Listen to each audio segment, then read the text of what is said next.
ಇವತ್ತು ನಿನ್ನ ಕಣ್ಣಾಗ ನೀರು ಬರ್ಲಿಕ್ಕೆ ಹತ್ತದ ಅಂದ್ರೆ ಅದಕ್ಕೆ ಕಾರಣ ನಿನ್ನ ಅತಿಯಾದ ಮೋಹ. ಕೃಷ್ಣ ಪರಮಾತ್ಮ ಗೀತಾದಾಗ ಅವತ್ತೇ ಹೇಳ್ಯಾನ, ಈ ಜಗತ್ನ್ಯಾಗ ಬದಲಾವಣೆ ಒಂದೇ ಶಾಶ್ವತ ಅಂತ. ಯಾರೋ ನಿನ್ನ ಕೈ ಬಿಟ್ಟು ಹೋದ್ರು ಅಂತ ನೀ ಯಾಕಿಷ್ಟು ಕುಗ್ಗಿ ಹೋಗ್ತಿ? ಈ ಭೂಮಿ ಮ್ಯಾಲ್ ನೀ ಬರುವಾಗ ಯಾರನ್ನು ಕರ್ಕೊಂಬಂದಿಂದಿ? ಹೋಗುವಾಗ ಯಾರನ್ನು ಕರ್ಕೊಂಡು ಹೋಗ್ತಿ? ಈ ನಡುವೆ ಸಿಗೋರೆಲ್ಲರೂ ನಿನ್ನ ಜೀವನದ ಪಯಣದಾಗ ಒಂದೊಂದು ಪಾಠ ಕಲ್ಸಕ್ಕೆ ಬರೋರಷ್ಟೇ. ಅವ್ರು ನಿನ್ನ ಜೀವನದಾಗ ಬಂದಿದ್ದು ಒಂದು ಉದ್ದೇಶಕ್ಕೋಸ್ಕರ. ಆ ಕೆಲಸ ಮುಗೀತು ಅಂದಮೇಲೆ ಅವ್ರು ಹೋಗಲೇಬೇಕು. ಇದನ್ನೇ ಕರ್ಮ ಅನ್ನೋದು. ಹಳೆ ಬಟ್ಟೆ ಹರಿದ ಮೇಲೆ ಅದನ್ನು ಬಿಟ್ಟು ಹೊಸ ಬಟ್ಟೆ ಹಾಕೊಳ್ಳೋದು ಎಷ್ಟು ಸಹಜವೋ, ಈ ಜೀವನದಾಗ ಹಳೆ ಸಂಬಂಧಗಳು ಮುಗಿದು ಹೊಸ ದಾರಿ ತೆರೆದುಕೊಳ್ಳೋದು ಅಷ್ಟೇ ಸಹಜ. ನಿನ್ನ ಪ್ರೀತಿ ಸುಳ್ಳಲ್ಲ, ನಿನ್ನ ಮನಸ್ಸು ಕೆಟ್ಟತಲ್ಲ.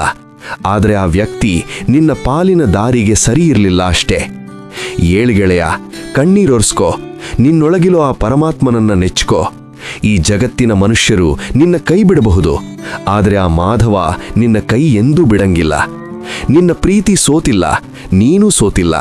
ಇದು ನಿನ್ನ ಹೊಸ ಹುಟ್ಟಿನ ಆರಂಭ ಅನ್ಕೋ. ಧೈರ್ಯ ತಗೋ, ನಗುನಗ್ತಾ ಮುಂದೆ ನಡಿ. ನಾನು ನಿನ್ನ ಜೊತೆಗಿರ್ತೀನಿ.